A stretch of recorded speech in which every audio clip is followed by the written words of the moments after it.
buenas tardes a todos. Bienvenidos a este nuevo panel del Noveno Congreso de Economía Austríaca. Mi nombre es Lucas Heredia, soy miembro de la Fundación Liberar, y en esta ocasión tengo el gusto de presentar esta Master Talk de la Universidad Siglo XXI, llamada Inclusión Financiera, que va a tener 3 expositores de lujo. Ellos son Flavio Bucchieri, Alfredo Baronio e Ignacio Ruiz. Ellos van a exponer en este orden que los he expuesto. Voy a hacer una brevísima presentación antes de cada uno, y desde ya les pido disculpas por el extremo resumen que tengo que hacer del currículum de cada uno, ¿sí?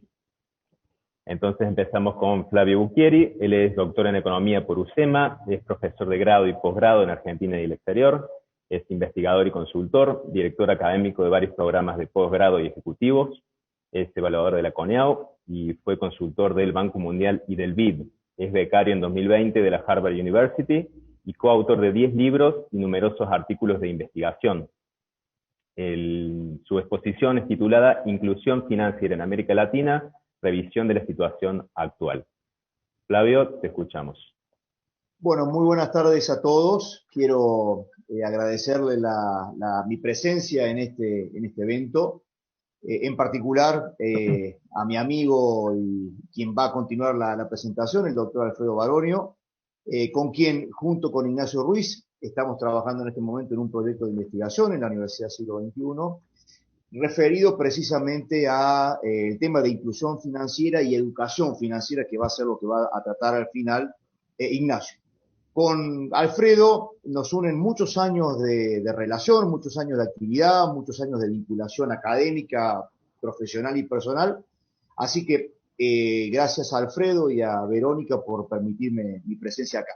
Si me permiten, les voy a compartir pantalla para tratar de brevemente y no haciendo abuso del tiempo, comentarles sobre qué es lo que voy a estar presentando hoy, para que de esa manera sea muy respetuoso del tiempo y le deje después el lugar a Alfredo y a Ignacio para que continúen con la presentación. Como bien decía acá Lucas, vamos a hablar sobre inclusión financiera. Con Alfredo en particular me unió el grato reconocimiento que obtuvimos el año pasado, en donde presentamos una propuesta para el premio ADEVA del año 2019, premio que tuvimos la oportunidad de ganar y nos permitió comenzar una línea nueva de investigación, amén de las que ya veníamos desarrollando con Alfredo, y que hoy, bueno, la continuamos en el siglo XXI y al cual hemos incorporado a Ignacio, porque ambos elementos están muy vinculados. Entonces, lo que les voy a comentar son algunos de los resultados que nosotros hemos obtenido a partir de una amplia lectura de la evidencia empírica a nivel mundial en relación a lo que hoy en día es un tema de moda, un tema de gran actualidad a nivel de la agenda política, en lo que tiene que ver con los grandes organismos multilaterales de crédito, como con las situaciones relativas de cada uno de los países. Por ende, hoy en día la inclusión financiera es un tema que está de moda y es un tema que importa mucho.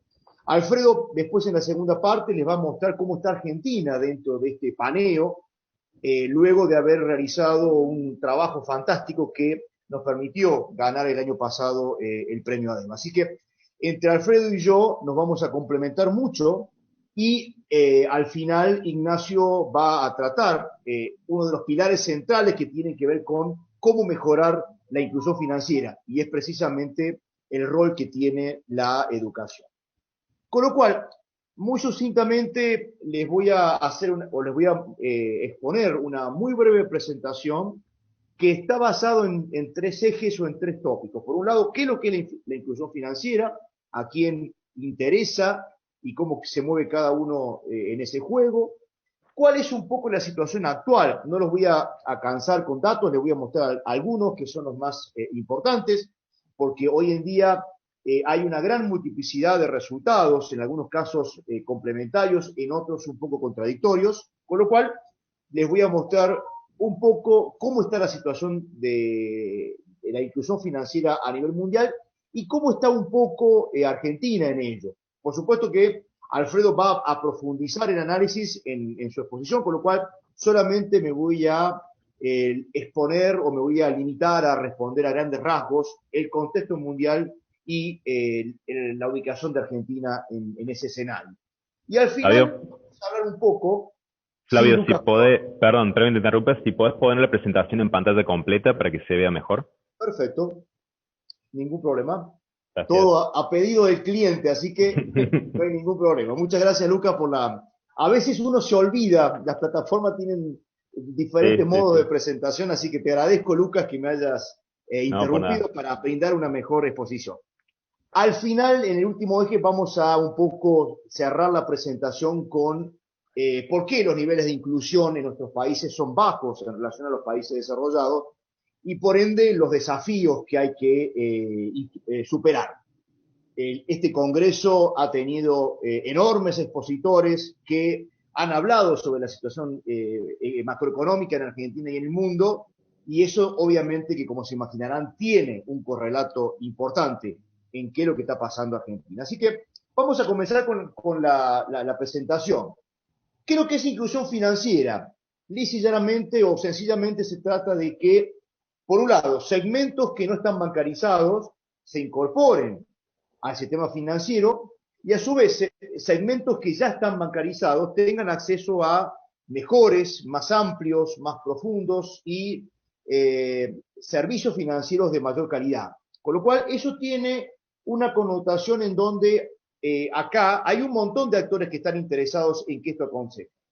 Los particulares o los segmentos que hoy en día están mal bancarizados o que no están bancarizados, porque de esa manera su inclusión les permite acceder a servicios en los cuales hoy en día están marginados. Los bancos que encuentran una manera de poder ampliar su esfera de influencia en un contexto en donde hay una brutal competencia por la provisión de servicios financieros y esto está básicamente favorecido por el rol que tiene la tecnología y el rol que tiene la digitalización.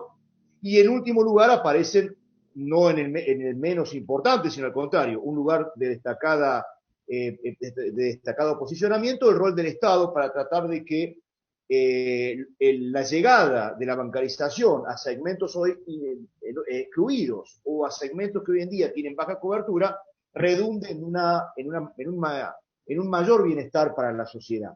La bibliografía o la evidencia empírica a nivel mundial es muy clara al respecto. Los países más desarrollados son aquellos que tienen sistemas financieros más grandes, más profundos, más desarrollados y más eficientes.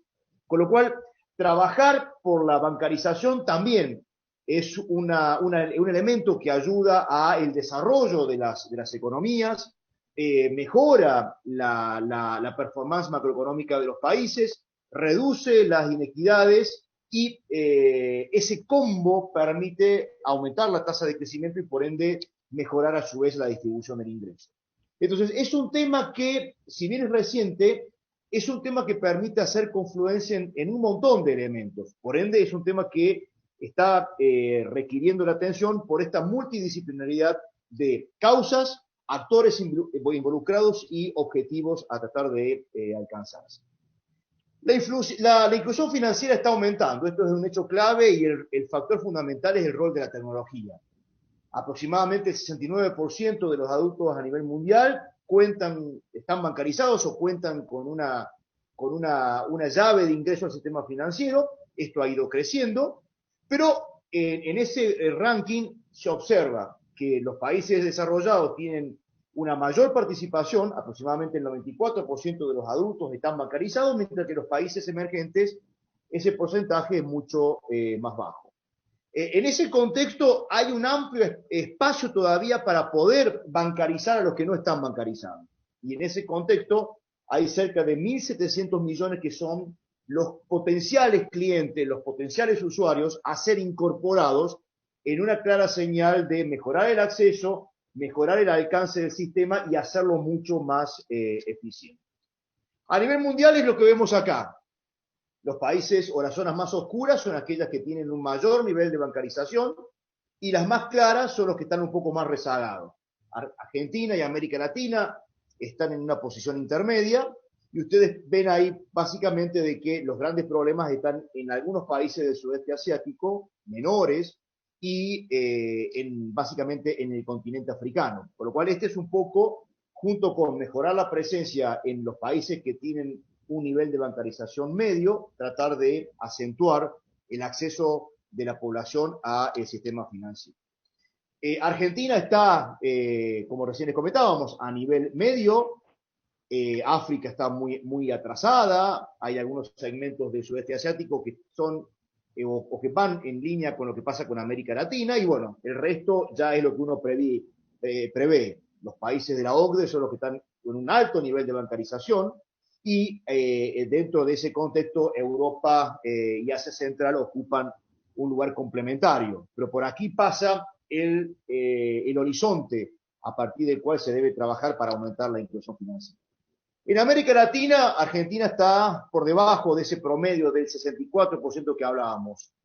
Los principales países de la región, como Brasil, básicamente en términos financieros, Brasil y Uruguay están mejor, están por igual o por encima del promedio, y el resto de los principales países de América Latina, como México, Colombia y Perú, están por debajo. Sorprende porque son países que tienen mayor estabilidad macroeconómica, y sorprende que compartan estos valores con Argentina, que como ya todo el mundo sabe, tiene una larga historia de desequilibrios macroeconómicos, que obviamente son uno de los principales elementos que atentan contra la bancarización.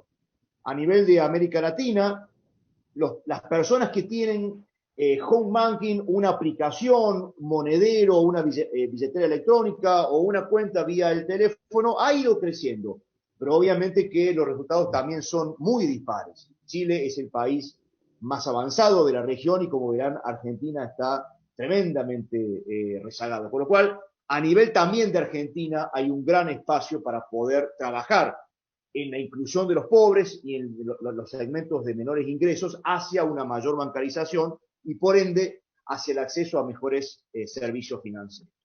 Ahora, de la mano de esta situación, la tecnología sigue avanzando y como les comentaba al principio, uno de los mercados más competitivos del mundo es el mercado financiero, en donde la banca está en un gran proceso de transformación y en donde hay una multiplicidad de actores que brindan servicios financieros. Fíjense que, de acuerdo a este gráfico, los cajeros automáticos se han mantenido casi constante en los últimos 13 años, mientras que lo que tiene que ver, las sucursales se han mantenido constantes, mientras que los cajeros han crecido a un ritmo estrepitosamente alto, casi duplicándose, producto de que la gente ya concurre muy poco a los bancos y sí utiliza el cajero. Para aquellos que no tienen banca móvil, utilizan los cajeros automáticos para poder canalizar ahí su demanda de servicios financieros. Entonces, esto es un poco, está marcando la tendencia, un gran proceso de transformación de la banca que va a eliminar a muchos actores que han sido tradicionalmente fuertes y va a generar competencia con actores que están llegando y actores que van a comenzar a ser creados por delante, fruto de la mayor digitalización y fruto de la mayor tecnología. Ahora, no solamente que las personas tienen poco acceso, sino que también a home banking o acceso a los servicios financieros, sino que también tienen muy poco acceso a lo que tiene que ver al crédito formal.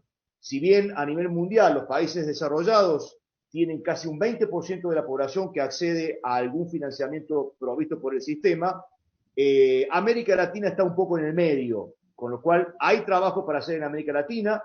Ustedes saben que el crédito es uno de los elementos centrales para el crecimiento económico, con lo cual brindar mayor estabilidad macroeconómica y mayor solidez al sistema financiero son elementos que también coadyuvan a aumentar el acceso a un crédito y también de esa manera a generar mayor otorgamiento de financiamiento para la actividad productiva.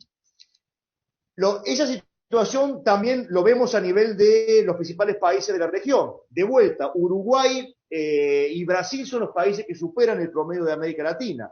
El resto está por debajo, Brasil, Uruguay y Perú siguiéndolo de cerca, mientras que Argentina, como se darán cuenta, está muy atrasado en este mecanismo. Y es claro por qué el acceso al crédito es punitivo o es evitado por la población. Con lo cual, la situación va en línea con lo que es la estabilidad macroeconómica. A mayor estabilidad macroeconómica, mayor desarrollo del sistema financiero y mayor penetración del mismo en términos de cuáles o cuántas personas son los que lo usan y cuántas personas, entre otros, demandan crédito. Con Alfredo también hemos avanzado en algunos temas nuevos y hemos avanzado en tratar de, que estamos trabajando en este momento, tratar de avanzar en la relación que hay entre sistema financiero, crecimiento económico y desarrollo humano. Y este primer gráfico de los tres que les estoy mostrando es una clara representación de estas relaciones que se observan. Cuanto mayor es la participación del sector en términos de la variable depósito sobre PBI, esto es, cuanto más los depósitos están bancarizados o pasan por los bancos, esto se correlaciona con un mayor nivel de desarrollo humano. Con lo cual, para poder generar un aumento en el bienestar de la población, es clave, es central poder aumentar la participación del sector financiero dentro de la economía. Lo mismo se correlaciona con la tasa de interés real. Cuanto más baje la tasa de interés real, mayor es la participación del sistema financiero en la economía. Y esto es porque una menor tasa de interés real está mostrando la potencialidad de la economía y los riesgos que la misma implica para el desarrollo del sector. Con lo cual, esta relación va en forma complementaria a la que antes observábamos. Mayor desarrollo humano y mayor crecimiento económico implican o generan y se complementan con un mayor desarrollo del sector financiero. Y por último, una variable de mucha importancia. Este gráfico muestra la relación que hay entre el crédito del sector privado, como porcentaje del PBI, y el índice de gobernanza a nivel global. Y acá vemos que ambos aspectos están vinculados también con lo mismo. Mayor transparencia de los actos públicos, mayor respeto por los derechos de propiedad, mayor reparto del poder en términos de lo que son los poderes concretos, implican también un mayor desarrollo del sistema financiero. Para ir cerrando, y porque no quiero extenderme con el tiempo y quiero que Alfredo se explaya en su parte, los elementos fundamentales que están detrás de una mayor inclusión financiera tienen que ver con la estabilidad macroeconómica.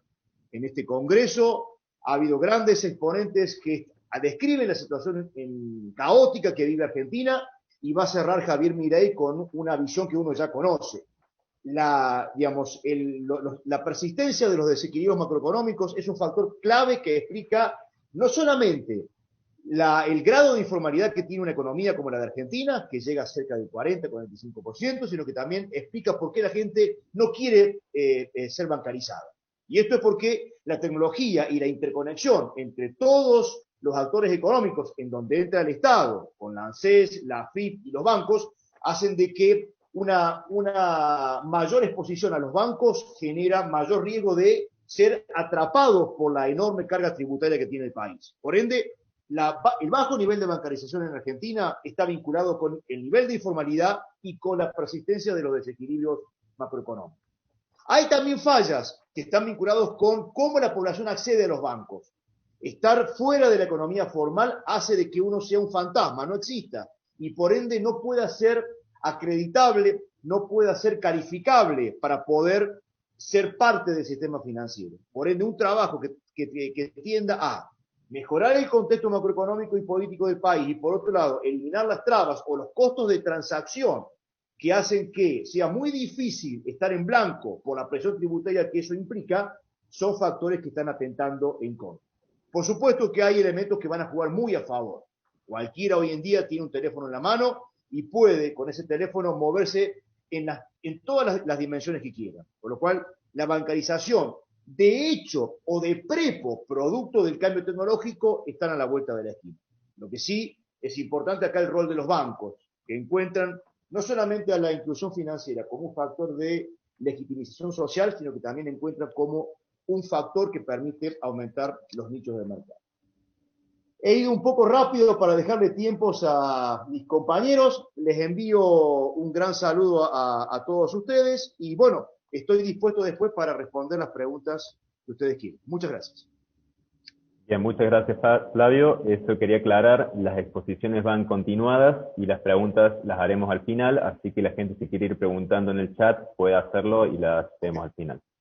Okay. Bien, seguimos con Alfredo Baronio, es doctor en Ciencias Económicas, contador público, especialista en estadística aplicada, es investigador categoría 1, ha publicado 24 libros como autor y coautor y más de 100 artículos científicos. Es docente de posgrado en econometría, tiene su propio espacio web, econométricos.com.ar, es cotutor de la carrera de contador público de la Universidad Siglo XXI y ganador, como mencionó recién Fabio, del premio ADEVA 2019. Su exposición se titula El lugar de Argentina y las probabilidades de convergencia, un enfoque propio. Alfredo. Bueno, buenas tardes. Es un placer para mí poder participar de este importante congreso internacional que creo que nos da posibilidades a los que investigamos que podamos brindar algunas cuestiones que tienen que ver con conceptos existentes en cuanto a lo metodológico con la postura de la escuela austríaca. Yo, además de agradecer, por supuesto, institucionalmente, también quiero agradecer la invitación formulada tanto por nuestra comunidad, por nuestra decana, Verónica, y también, por supuesto, por Federico, y por todos los que hacen esta organización, que se han predispuesto a darnos este espacio. Si me permiten, voy a compartir pantalla, a ver si lo podemos hacer.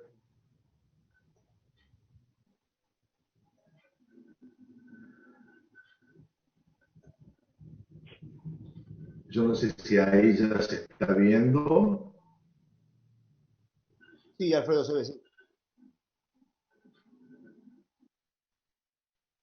Perfecto. Bueno, ok, muchas gracias. Nosotros, digamos que la inclusión financiera y el lugar de Argentina y las probabilidades de convergencia nacen especialmente de un enfoque propio, como decimos así, porque nuestra idea viene siendo de investigación, viene siendo desde hace muchos años, trabajar con lo que se denomina nueva econometría, el método de lo general o específico, es decir, toda la revolución que causó las críticas que comenzaron a hacerse de nuestra materia central, que es la econometría. Y a partir de ahí hemos estado proponiendo trabajar con análisis econométrico de datos clasificados, ya sea que la heterogeneidad que prevé o que realiza esta segmentación o esta diferenciación de los datos provengan de datos de corte transversal o de datos de tiempo. Entonces, es decir, tanto estamos trabajando en heterogeneidad espacial como en heterogeneidad temporal. A partir de allí y a raíz de que surgió como tema de investigación este proyecto de inclusión financiera, hemos aplicado y desarrollado estos conceptos metodológicos a una tabla de datos que hemos trabajado básicamente con 142 países y 900 variables. Fíjense que cuando hablamos de variables hablamos de dimensiones. Es decir, esas 900 dimensiones que caracterizan a cada país que formó parte de nuestra base de datos fueron extraídas del PNUD y del Global Findex en orden a 195 variables, digamos, socioeconómicas y 705 variables que hacen específicamente a la parte financiera. Esta gran tabla de datos, indudablemente, y a tratar a 142 países, generó la necesidad de aplicar un análisis de componentes principales, ACP, que determinó una interesante heterogeneidad espacial para ser analizada y ver, en definitiva, en qué grupos de países se ubicaba Argentina para estudiar la probabilidad de convergencia a grupos de inclusión financiera alta. Ya que, como bien decía Flavio recién, precisamente, ¿cierto? Es decir, el desarrollo, una de las causas de la expansión y desarrollo económico, indudablemente es la inclusión financiera. Es decir, los países, está demostrado que los países más desarrollados son los que más inclusión financiera tienen. Entonces, a partir de allí, aplicamos, y antes de aplicar el modelo econométrico que vamos a estar presentando a continuación, hemos hecho una clasificación de los países caracterizados básicamente en tres grupos. Un grupo de inclusión financiera baja, un grupo de inclusión financiera intermedia y un grupo de inclusión financiera alta. Si ustedes de derecha a izquierda, digamos, tenemos acá las características que tienen cada uno de los grupos. Los grupos de inclusión financiera baja, que representan el 29,58% del total de países estudiados, que son en definitiva los países más atrasados, digamos. Ya les voy a mostrar cómo quedan dispuestos en nuestro gráfico. Esos países se caracterizan por tener un alto nivel de desigualdad en la esperanza de vida, alto nivel de dependencia, altas tasas de fertilidad combinadas con altas tasas de mortalidad, la venta de activos como principal fuente de financiamiento o fondos ante la emergencia, pago de facturas de servicios públicos en efectivo, es decir, está claro que no existe población bancarizada, población con bajo acceso a la electricidad y población que utiliza instalaciones mejoradas de saneamiento. Los 5 países característicos, los más característicos de este grupo, son Togo, Guinea Ecuatorial, Senegal, Benín y Camerún, o sea, países totalmente subdesarrollados que forman parte, como aquel más común que nos presentaba en la primera parte de la charla, Fabio, es decir, forman parte del subdesarrollo del mundo.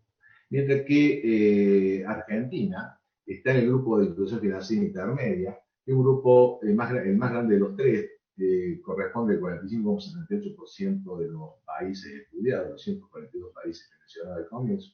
Aquí, en este grupo, las variables que lo caracterizan es que los familiares y amigos constituyen la fuente principal de fondos en situación de emergencia entre los mayores de 15 años.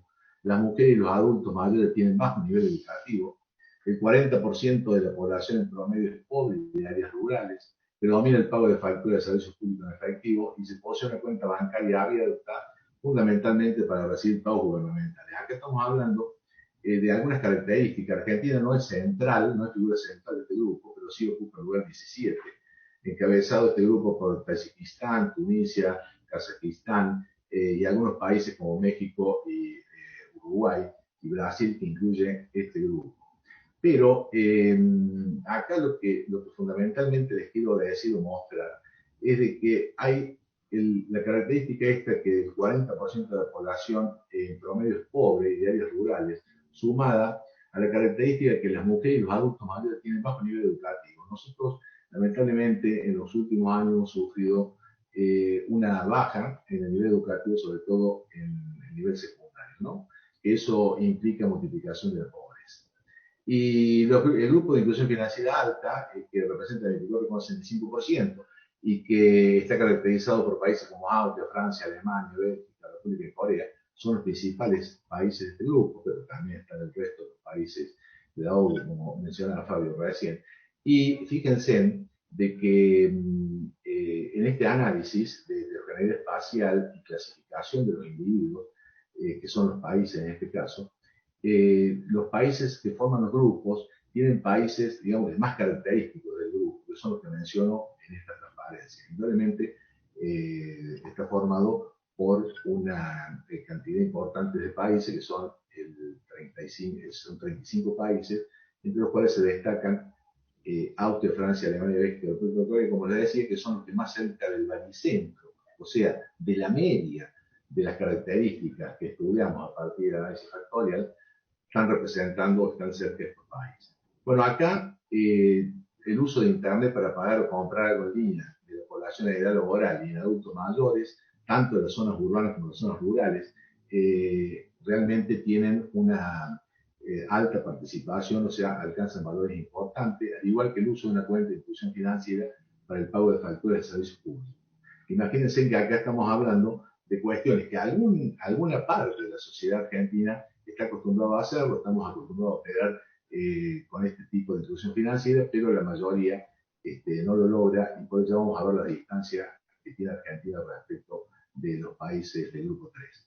Bueno, solamente para mostrarles, esto es lo que el chiquito tenía la transparencia anterior, es decir, cómo se divide. Acá tenemos en azul los países, el grupo de países desarrollados, el grupo 3. En rojo, acá en el medio, tenemos el grupo de inclusión financiera intermedia, donde se encuentra Argentina. Y en el cuarto cuadrante acá tenemos las características de los países que están con condición financiera baja. Respectivamente, esto para que ustedes tengan una ligera cuestión o repaso, para aquel que ya lo conoce. Acá tenemos resumidos dos ejes factoriales, ¿sí? El factor 1 y el factor 2, que es perpendicular al factor 1, y que nos están resumiendo esos factores a través de análisis componentes principales, nos están resumiendo una combinación lineal de las 900 dimensiones o variables que utilizamos y que les mencionaba al principio en nuestra tabla de datos. A continuación les muestro cómo se combina, entonces, esta es la novedad, digamos, que nosotros venimos estudiando, es decir, cómo se combina el análisis factorial, el análisis de clasificación, con los modelos econométricos. En este caso, específicamente, hemos usado un modelo de respuesta ordenada para la variable latente I, que se especifica como sigue. En estos modelos de probabilidad o modelos de respuesta ordenada, la variable dependiente es una variable latente que está en función de 5 variables que fueron las más significativas que encontramos en nuestro análisis. Esas 5 variables son la variable, bueno, están simbolizadas como X1, X2, X3, X4 y X5, multiplicadas por sus respectivos parámetros, beta 1, beta 2, beta 3, beta 4 y beta 5, y están representando X1, las facturas de servicios públicos pagadas vía uso de una cuenta de institución financiera, en porcentaje para la población mayor de 15 años. La X2 está representando el uso de Internet para pagar facturas o comprar algo en línea en el último año, adultos mayores en porcentaje, población de 25 años más. La X3 está representando el uso de Internet para comprar algo en línea en la fuerza laboral, sí, específicamente, en porcentaje con edades superiores a 15 años. La X4 está representando el uso de Internet para comprar algo en línea, adultos mayores, en porcentaje está la variable, y en edades de 25 más. Y finalmente, la variable X5 es el uso de Internet para comprar algo en línea de la población rural. Fíjense ustedes, estamos hablando que esta variable es significativa y que estas 5 variables, van a ver, se lo voy a mencionar a continuación, son las más significativas para todo el estudio y las más significativas para el grupo 3, es decir, para los países que tienen una inclusión financiera alta. Y acá una característica importante: población rural mayor de 15 años, un porcentaje, ¿cierto?, el uso de Internet para comprar algo en línea. Es decir, que es como que no hay distinción entre población urbana y población rural en los países que tienen inclusión financiera alta. Si nosotros seguimos hacia abajo, vemos que las variables, ¿cierto?, son, como les decía recién, las más significativas para el grupo 3, de inclusión financiera alta, y la perturbación aleatoria, o sea, el epsilon sub i, se distribuye siguiendo un modelo lógico. La función estimada, ¿sí? La función de la variable latente estimada es una función que ajusta muy bien y que tiene los valores estimados del beta 1, el 29,069, el beta 2, el 30,843 negativo. Vemos que el beta, al igual que el beta 5, son negativos, mientras que el beta 4, perdón, me estoy confundiendo con el si bien digo, el beta 4 y el beta 3 son coeficientes estimados que son positivos. Los signos van acorde a lo que sucede con el tema financiero y con las características que hemos estudiado.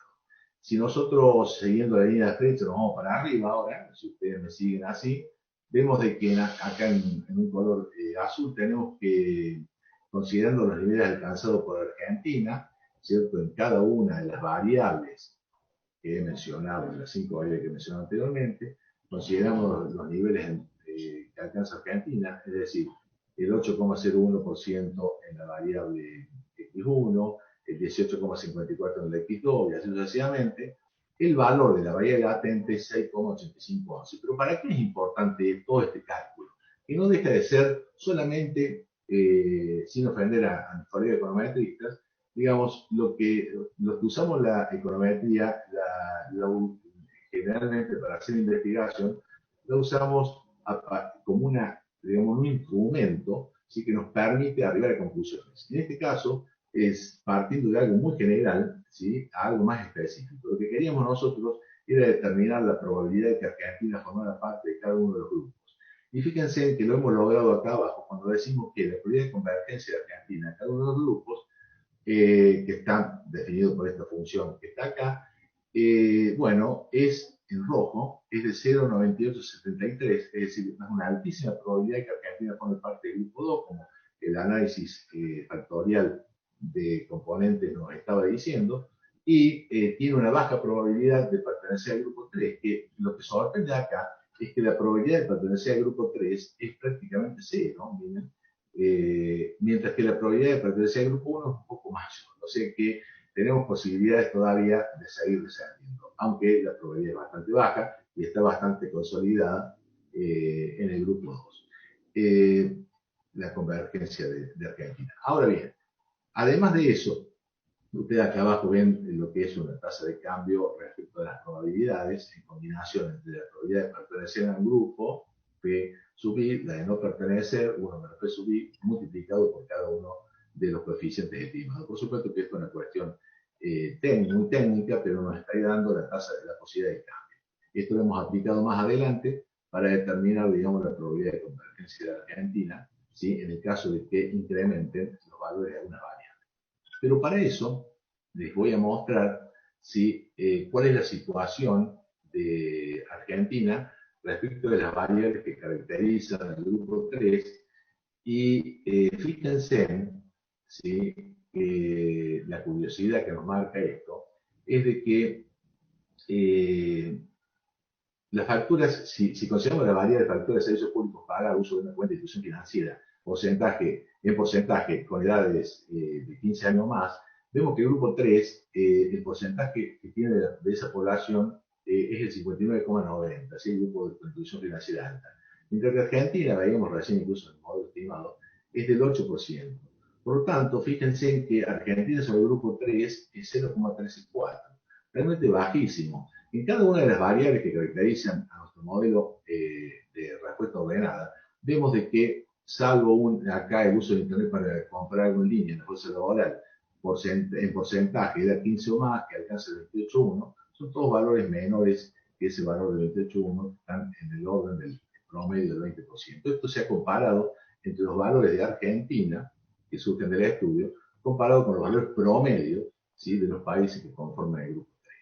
Bueno, en base a esta situación, ¿sí? Vemos de que la probabilidad de pertenecer a cada grupo de institución financiera en Argentina es mucho lo que tenemos que hacer para que Argentina pueda cambiar su situación y poder llegar a un grupo de inclusión financiera alta. Fíjense que la probabilidad, ¿sí? De que Argentina, duplicando los indicadores, pertenezca al grupo 3 es bajísima, duplicando los indicadores. Llega a ser 0,003, 0,003, perdón. Mientras que la probabilidad de duplicando los indicadores pasa a ser 0,20. Y recién cuando Argentina cuadruplique los indicadores de inclusión financiera, podría llegar a estar en el grupo 3, ya que la probabilidad de pertenencia al grupo 3 en el escenario, o es un escenario, por supuesto, en ese escenario es de 0,99. Por lo tanto, Argentina deberá, como conclusión, cuadruplicar esos niveles en las principales variables de inclusión financiera que caracterizan a estos países del grupo 3 para poder incluir o estar dentro de ese grupo. Pero cuidado, les mostraba antes, también Argentina puede disminuir, y si disminuye los indicadores, tiene más probabilidad de pertenecer al grupo 1 que irse al grupo 3.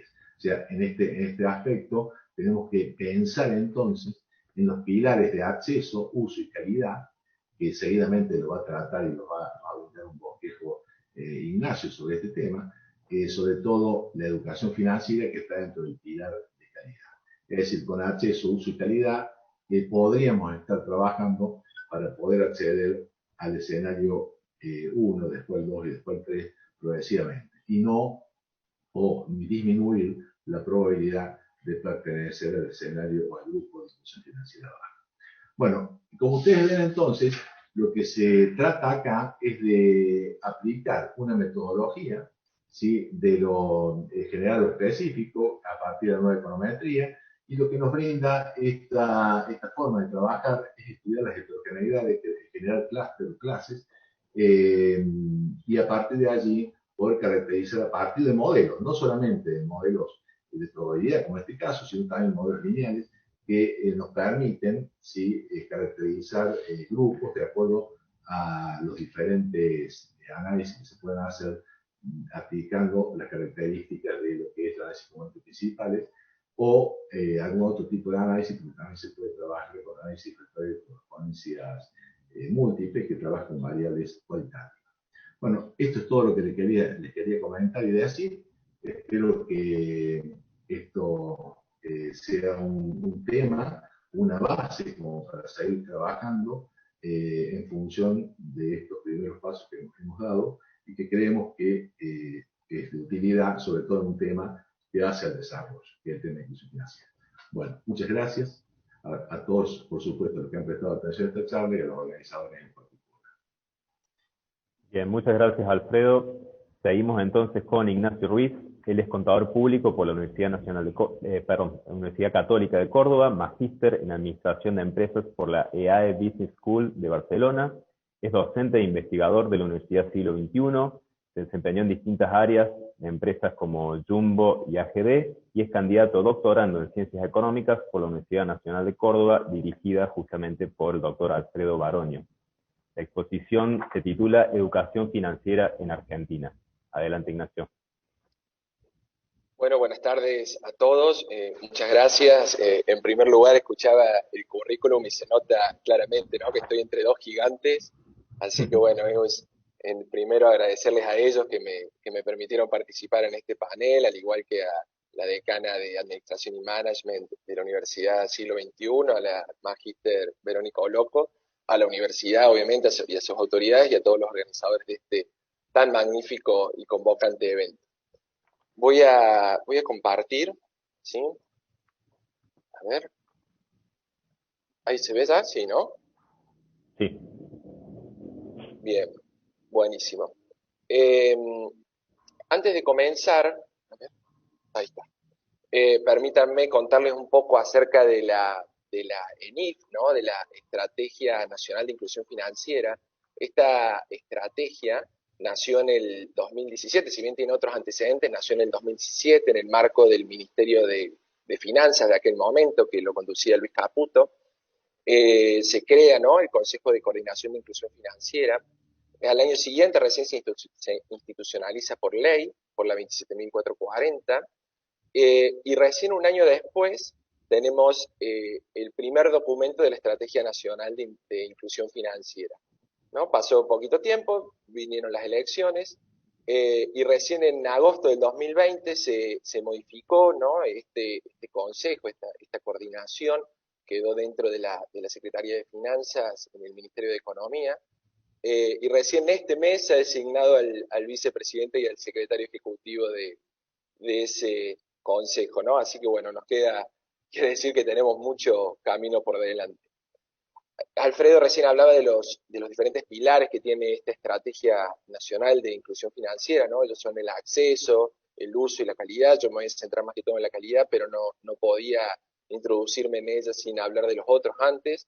Obviamente tiene todo esto también una perspectiva de género que lo vamos a ir hablando a medida que vayamos pasando. Cuando hablamos de acceso, hablamos principalmente de infraestructura, ¿no? O sea, de cómo completar y mejorar el acceso, ¿no? Hablamos de capilaridad, hablamos de puntos de acceso. En este sentido, la ENIF ha trabajado mucho en los últimos años y en cuestiones como, por ejemplo, en corresponsalías bancarias, ¿no?, que en Argentina está mucho menos desarrollado que en otras partes como Brasil, ¿sí? Cuando hablamos de uso, estamos hablando de la potencia, o sea, potenciar el uso, ¿no?, de esta infraestructura, ¿sí?, ya sea, obviamente, a través del uso, del uso, ¿no?, en general, valga la redundancia, del uso mismo, ¿no? Y dentro de estas cuestiones tenemos 5 capítulos, como son el ahorro, los medios de pagos electrónicos, la disponibilidad de información, el crédito y los seguros. Muy interesante, yo abrí el capítulo de ahorro porque me parece que es algo que nos falta y que todavía tenemos que seguir desarrollando. Y ahí habla, ¿no?, de la promoción de modelos de negocios exitosos en la región, que bueno, hay que buscarlo, y la creación de herramientas innovadoras de ahorro. Y por supuesto de la habilitación y la promoción de la digitalización, que tanto Flavio como Alfredo ya han hablado de este tema de la brecha digital. Y calidad, que es el tema que un poco me atrae a mí y es un poco lo que les voy a contar yo hoy, hablamos de cómo mejorar las capacidades financieras de la población, por un lado, y la protección del usuario por el otro. Yo ese último punto no lo voy a tocar mucho, pero sí, sobre todo, de cómo mejorar las capacidades financieras de la población, ¿no? Y en esto, la ENIF, ¿no? ha marcado cuatro enfoques o 4 puntos importantes, que uno de ellos es el cambio de enfoque, que ya vamos a hablar un poco de eso al final de esta charla, cómo incorporar contenido. Hay bastantes programas con poco impacto, pero existen los programas finalmente, también vamos a ver un poco eso, de incorporación de contenido en materias curriculares en la escuela secundaria para que empiecen chicos a tener este tipo de capacitación. Imagínense, a nosotros en la escuela nos enseñan de todo, nos enseñan a hablar, nos enseñan a leer, nos enseñan matemática, pero no nos enseñan el lenguaje universal del dinero, ¿no? Entonces, un poco de eso es lo que hablamos en el capítulo de calidad. Así que bueno, cuando hablamos de educación financiera, obviamente por sus palabras se sobreentiende de qué estamos hablando, pero por supuesto que es el proceso por el cual los individuos mejoran, ¿no?, la comprensión de la oferta integral de servicios financieros, y esto que me pareció muy interesante, y desarrollar la habilidad de entender qué producto financiero es el que yo necesito para cada momento de mi vida, ¿no? No es el mismo el que yo necesito al comienzo, en una edad mediana, o al final de mi vida. Y por supuesto la capacidad de generar buenos hábitos en la administración y planificación financiera. Estas dos palabras a la hora de hablar de educación financiera la vamos a tocar varias veces, ¿no? Todo lo que es planificación y administración financiera. Entonces, tenemos la ENIF, el DENIF, el PENEF, ¿sí? Tenemos un montón de siglas, pero en definitiva es la Estrategia Nacional de Inclusión Financiera que crea, ¿no?, una Dirección Nacional de Inclusión Financiera, y a partir de ahí se crea un Programa Nacional de Educación Financiera, ¿sí? Pero ¿de dónde partimos? ¿De dónde salimos a la hora de hablar de educación financiera? Bueno, esto un poco ya lo vimos, ¿no? La misión de este plan es mejorar las capacidades y los conocimientos financieros, ¿sí? La idea es fomentar los buenos hábitos y los comportamientos para la administración financiera y la planificación, y por supuesto se le ha dado un plazo, 2019-2023, bueno, ya les mostré un poco que venimos está un poco demorado este tema, esperemos que los responsables se puedan poner a tono rápidamente. Estos 3 temas ya recién los vimos también, ¿no? O sea, es comprender qué es un producto financiero, cuál es el que yo necesito y cómo usarlo mejor, ¿sí? De eso hablamos cuando hablamos de educación financiera. Pero ¿cómo estamos en Argentina? Flavio comenzó muy bien contando esta encuesta del Banco Central y el CAF, que se hizo en 2017 y se publicó en 2018, ¿sí? Yo no voy a entrar de lleno porque es un documento público y ustedes lo pueden entrar a ver en cualquier momento, pero sí hay algunas particularidades o algunos puntos que me gustaría notar, ¿no? Tenemos un montón de gráficos para mostrarles, pero yo simplemente me voy a quedar con algunas cuestiones para mostrarles, después, si quieren, se los hacemos llegar. Acá en Argentina vemos que hay un gran conocimiento de productos financieros como tarjeta de crédito, tarjetas de débito, cómo es un depósito en una caja de ahorro. De hecho, más del 80% de las personas encuestadas lo sabían, pero fíjense cómo va, a medida que se va sofisticando el producto financiero, cómo va disminuyendo el conocimiento, y ni siquiera es un conocimiento técnico, es si ha oído hablar de ese producto financiero, ¿no? Inclusive en esta encuesta, ¿no?, de conocimientos financieros, cuando nos comparamos internacionalmente, en general estamos mal en casi todos los conceptos, ¿no?, como cuáles son los beneficios de la diversificación, qué es un cálculo de un interés compuesto, un interés simple, o sea, cuestiones que son relativamente sencillas o que están de base en algunos tipos de situaciones, pero nosotros, según esta encuesta, no lo hemos terminado de adquirir como si otros países de la región, al igual que los países del G20. Pero fíjense qué interesante, porque de definición sí somos campeones en una, que es en conocer la definición de inflación. Fíjense, el 91% de los encuestados, sí, yo dije lo mismo, bueno, en algo sabemos mucho. Así que, bueno, muy interesante. Sí, totalmente. Así que muy interesante estos datos. Después acá los tenemos segregados, supongamos acá, a ver, voy a correr esto, no puedo ver. Por ejemplo, en esta encuesta se le presentaba a las personas un ejemplo, ¿no? Como este, supongamos que alguien pone 100.000 pesos en una cuenta de ahorro a un 2% anual, y no hay ningún otro movimiento, no hay gastos, no hay impuestos, no hay nada, bueno, dígame, ¿cuánto voy a tener al final? Fíjense cómo hay una brecha acá bastante importante, ¿no? Entre las zonas urbanas y las rurales con este tipo de información.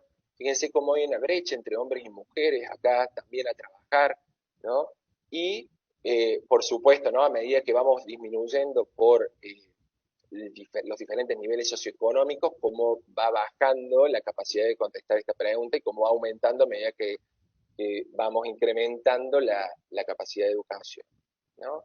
Hay un montón de datos súper interesantes, yo los paso rápido, pero vean, por ejemplo, ¿no? Acá en comparación internacional, Argentina está en línea con Brasil, lo cual es bueno en este tipo de diferencia de conocimiento financiero entre hombres y mujeres, y estamos mejor que el G20.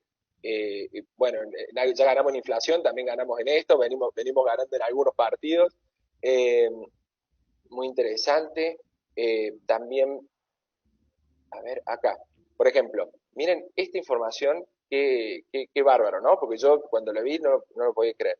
Fíjense, pago mis cuentas a tiempo. Acá lo tenemos, ¿no? Por segmento o nivel socioeconómico. Fíjense que los que más dicen que pagan a tiempo es el segmento C2, es la clase media, ¿sí? Y el resto es menor, ¿no? Entonces hay muchísima información para trabajar en este sentido, en lo que tiene que ver con la educación financiera y en todos los segmentos y en todas las brechas y en todos los géneros. Fíjense, por ejemplo, acá en el comportamiento financiero por género, como Argentina está bastante equilibrada, a diferencia del resto de la región, e inclusive le gana al G20, ¿no? Pero aún así estamos mal, por ejemplo, en cuestiones como comprar según la capacidad financiera. Bueno, en eso estamos mal. Eh, por ejemplo, en ahorro. Fíjense acá, cuando nosotros vemos ahorro, vemos que las formas de ahorro de los que han usado las personas encuestadas en el 2017, en los últimos 12 meses, fíjense, el 58% de las personas encuestadas ahorran en su hogar, ¿sí? Acá hay economistas y ya saben lo que pasa cuando el ahorro no está en el sistema financiero. Y fíjense qué bárbaro esto, ¿no? No ha estado ahorrando activamente el 11% de los encuestados.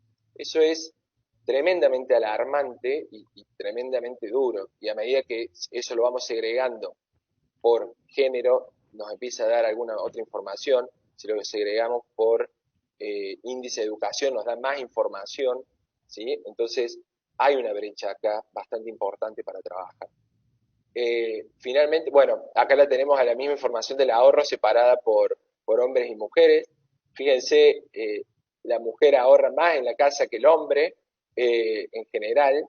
eh, y esto también es interesantísimo. Por nivel socioeconómico, yo hubiera jurado que el segmento ABC1 nunca iba a estar acá y sin embargo ocupa el segundo puesto de ahorro en el colchón después del segmento más bajo.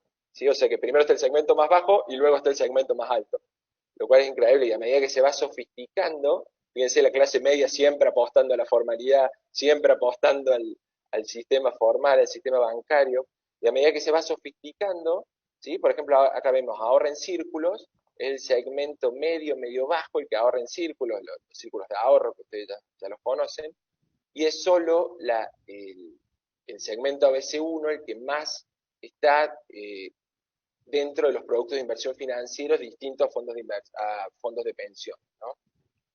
Así que bueno, yo se los quería mostrar porque esto es increíble, estos datos. Si bien, por ejemplo, miren ¿qué hacen habitualmente con el dinero que depositan? Durante ese momento, está bien, es 2017, pasó una pandemia, ya vamos a ver un poco de datos, de qué poquitos datos tenemos hoy en el 2020, pero fíjense, el 21% de las personas encuestadas extraen el dinero del banco de una sola vez, cuando lo tienen, ¿sí? Y el 49% lo extraen en varias veces. Es decir, que el 70% de las personas extraen el dinero del sistema bancario, ¿sí? Y solo el resto utiliza la tarjeta de débito para comprar, o para cargar combustible, o para hacer una transacción, ¿sí? Y eso obviamente a medida que más informal es la situación o menos educación hay del tipo formal, peor, ¿no? Y uno le pregunta, bueno, y usted dígame, ¿por qué lo extrae de una sola vez? porque prefiero utilizar efectivo para los gastos. Y ahí termina la pregunta, ¿no? Porque si la tuviéramos que abrir de por qué quieren usar efectivo para los gastos, bueno, ahí debe haber todo un mundo ahí atrás, ¿no? Así que bueno, y este era un poco que estuvo contando tanto Flavio como Alfredo, este es el ranking de educación financiera, ¿sí? Todos los datos que vimos antes se suman en forma agregada y este es el ranking. Nosotros estamos terceros de abajo hacia arriba en este listado. Fíjense todo lo que nos queda para seguir avanzando, por lo menos para alcanzar el G20, que es el mitad de tabla, y ni hablar para alcanzar a los países de la OCDE en lo que tiene que ver con educación financiera en estos tres aspectos que tienen que ver con el conocimiento, con el comportamiento y con la actitud respecto a las herramientas financieras que existen. En Argentina, les comenté al principio que lo íbamos a ver, han existido diferentes tipos de iniciativas a la hora de promover educación financiera, ¿no? Obviamente el Banco Central ha sido el que principalmente ha avanzado en colaboración con el Ministerio de Economía, pero fíjense todas las instituciones que han estado involucradas en esta estrategia nacional de inclusión financiera, ¿no? El Ministerio de Economía, el Ministerio de Salud y Desarrollo Social, el Banco Central, el Banco Nación y muchísimos más. Pero fíjense, en las cruces blancas es todos los programas que se podrían haber implementado o que debieron haberse implementado. Y lo verde es solo lo que se implementaron. Fíjense todo el camino que todavía nos queda por recorrer en este sentido a la hora de avanzar en cuestiones de inclusión financiera a través de la educación financiera. Este es el impacto que tuvo en el 2017, todos los programas que vimos acá, es decir, 171.000 personas fueron capacitadas. Cuando hablamos de personas me refiero a individuos y a empresas, pero miren, ¿no? No sé si son los que nos gustan los números, sabemos que los números por sí mismos no dicen nada, hay que agregarle mucha más información, pero lo que sí se puede ver acá es que claramente hay una falta de federalismo, ¿sí? Claramente hay en este país tan extenso, ¿no? Argentina es el octavo país más grande del mundo, tenemos muchísimo todavía para desarrollar y muchísimo para trabajar, ¿no? Pero bueno, listo, esto es un diagnóstico. Ahora, ¿cómo seguimos o qué se ve? Este es un print que yo me traje de estas semanas que encontré en Facebook. Fíjense, buenas tardes, me surgió la siguiente duda. Si yo invierto en 3 fondos de inversión que generan 40% anual de interés, por poner un número, dice, ¿no? Pongo 2.000 en cada fondo, o sea, son 3 fondos de 2.000, son 6.000. Entonces, la rentabilidad anual sería de 120%. Es una locura. Yo cuando lo vi, y después encontré peores, pero no lo quise, no lo quise poner porque ya era mucho, ¿no? Fíjense, todas estas son las acciones que en el Plan Nacional de Educación Financiera se pusieron, se consensuaron. De hecho, fíjense acá, están las tan cuestionadas pruebas PISA, según Comodén, quien las cuestiona, ¿no? Pero fíjense qué importante hubiera sido que todo esto se hubiera implementado, qué importante, qué necesario, más que qué importante, ¿no? Fíjense esto, aparte uno analiza la foto, es una persona que está en una playa, en un cuadriciclo, o sea, debería tener uno podría decir que tiene los recursos y sin embargo pasa esto. Hay muchísimo para trabajar todavía en estas cuestiones. Y un tema que sí me quedó, que hemos hablado de todo, no hemos hablado de la palabra sola, ¿no? De la palabra educación sola. Desde el punto de vista tradicional, se cree que las malas decisiones financieras provienen de la falta de conocimiento. Entonces, si yo le agrego conocimiento a esa persona, va a tomar mejores decisiones. Y si toma mejores decisiones, va a tener una mejor salud financiera. Eso es lo que dice el enfoque tradicional de la educación, pero cualquiera que esté en educación, bueno, acá hay enormes monstruos de la educación, saben que esto no es así y que no funciona así. Y de hecho, la IPA, ¿sí? No la cerveza, sino la Innovation for Poverty Action, tiene un estudio de investigación bastante importante en este tema y ellos proponen un nuevo modelo de educación financiera, ¿sí? Ellos proponen, por ejemplo, que cualquier programa de educación financiera para ser exitoso debe por lo menos tener uno de estos componentes, uno o más, ¿sí? Uno es que sean sencillos y prácticos. Hay casos en países de Centroamérica y en otros lugares de Latinoamérica donde, por ejemplo, se cambiaron herramientas extremadamente sofisticadas por cuestiones como 2 cajones donde guardar diferentes dineros que vienen de diferentes lugares, o se cambiaron grandes tablas Excel con macros por cuadernitos, ¿sí? ¿Por qué? Porque en realidad hay que pensar en el público, hay que educar, ¿no? En el que educa, ¿sí? En segunda cuestión, de que deben ser personalizados, porque cada bolsillo tiene una realidad, ¿sí? Deben ser oportunos, convenientes, entretenidos y sobre todo dirigidos a jóvenes y adultos. A jóvenes y adultos jóvenes, que son los que más tienen para aprender. Esto es simplemente lo quise traer porque me pareció interesante, ¿sí? Esto es de una nota de ámbito de esta semana. Fíjense cómo a lo largo de este tiempo ha ido incrementando las diferentes búsquedas, ¿sí? Y Ignacio, nos diferentes quedamos acciones. sin tiempo. Bueno, yo lo que creo es que tenemos una oportunidad muy grande acá y que la que tenemos que seguir desarrollando. Así que bueno, la educación financiera está dejada al fondo, pero es un gran pilar a desarrollar. Así que bueno, muchas gracias. Bueno, muchísimas gracias a los tres. Había varias preguntas, pero lamentablemente nos hemos quedado sin tiempo. Los invito a que podamos hacer una conferencia en otro momento. Al público le invito a que se queden. No va a haber receso. La próxima charla es a cargo de Nicolás Kachanowski. Se llama A 20 años de la dolarización en Ecuador. Muchas gracias a todos.